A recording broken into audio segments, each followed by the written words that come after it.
বাড়ি, মাদ্রাসা এমনকি মসজিদ, মাদ্রাসার বই খাতা এমনকি 70 জন ছেলেমেয়েদের যা লাগে এভরিথিং আমাদের মোল্লা ফাউন্ডেশন গ্রহণ করছে। তো সবাই মোল্লা ফাউন্ডেশনের জন্য দোয়া করুন। ইনশাআল্লাহ মোল্লা ফাউন্ডেশন অতিথিও মাদ্রাসায় দিচ্ছে, এমনকি একটা এতিমকে অলরেডি মোল্লা ফাউন্ডেশনের পড়ালেখা দায়িত্ব চালাইতেছে।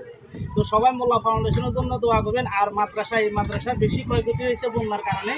এই মাদ্রাসা আপনারা যথেষ্ট পরিমাণ চেষ্টা করবেন এই মাদ্রাসা যেন সাহায্য সহযোগিতা পায়। তো সবাই দোয়া করুন। আর আমাদের হুজুর বড় হুজুরে কিছু বললো মাদ্রাসার পক্ষ থেকে এমনকি বাচ্চাদের পক্ষ থেকে। আলহামদুলিল্লাহ, অতীত ভিডিওতে আপনারা দেখছেন যে মাদ্রাসার অনেক ক্ষয়ক্ষতি হয়েছে। মাদ্রাসায় অনেক অবস্থা, আমরা এখনও মাদ্রাসায় যেতে পারি নাই। তো আলহামদুলিল্লাহ অনেকেই মাদ্রাসার জন্য সহযোগিতা করতেছেন। ইতিমধ্যে মোল্লা ফাউন্ডেশন অতীতেও মাদ্রাসার জন্য অনেক সহযোগিতা করছেন। একটা এতিম ছাত্র সব দায়িত্ব নিচ্ছেন এবং খরচ দিতেছেন। আরও বিভিন্নবার অনেক দান করছেন। এখন আজকে 70 জন ছাত্রছাত্রীর কিতাব, বইপত্র, চকলেটের ব্যবস্থা করছেন 75 জন। তো এদের সবগুলোর ব্যবস্থা করছেন।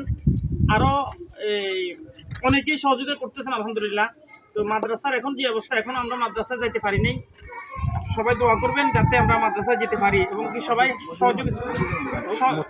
সহযোগিতার হাত বাড়িয়ে নেবেন।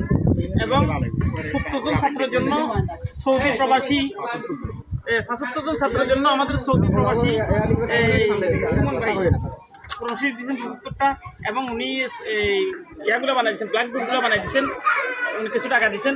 আরও অনেকেই কিছু টাকা দিচ্ছেন। আলহামদুলিল্লাহ এভাবে চলতেছে। সবাই দোয়া করবেন যাতে মাদ্রাসার সব কাজগুলো আমরা শেষ করতে পারি। আমরা মাধ্যম দিতে পারতেছি না। মসজিদে আপাতত দুলাগাজী বাড়ি মসজিদে আমরা পড়াইতেছি। এভাবে চলতেছে যাতে ইনশাআল্লাহ ভালোভাবে আমরা পাঠদান শুরু করতে পারি। এবং এখন পরীক্ষার সময় পরীক্ষা নিতে পারতেছি না। সব ব্যবস্থা যেন হয় দোয়া করবেন এবং সবাই সহযোগিতার হাত বাড়াই দিবেন। ভিডিওটা শেয়ার করে দিবেন সবাই ভিডিওটা শেয়ার করে দিবেন যাতে সবার কাছে চলে যায় এবং সবাই সহযোগিতার হাত বাড়িয়ে দিতে পারেন। মোল্লা ফাউন্ডেশন আমাদের পাশে ছিলেন, ইনশাআল্লাহ ভবিষ্যতে থাকবে ইনশাআল্লাহ। ওনারা যেন এখন আমাদের বিটা ফাঁকা করতে পারি নাই, মাদ্রাসার আরও দেওয়ার কিছুই নেই, বাথরুমের ব্যবস্থা নাই, অনেক সমস্যা আছে। মসজিদের পাঠদান চলতেছে।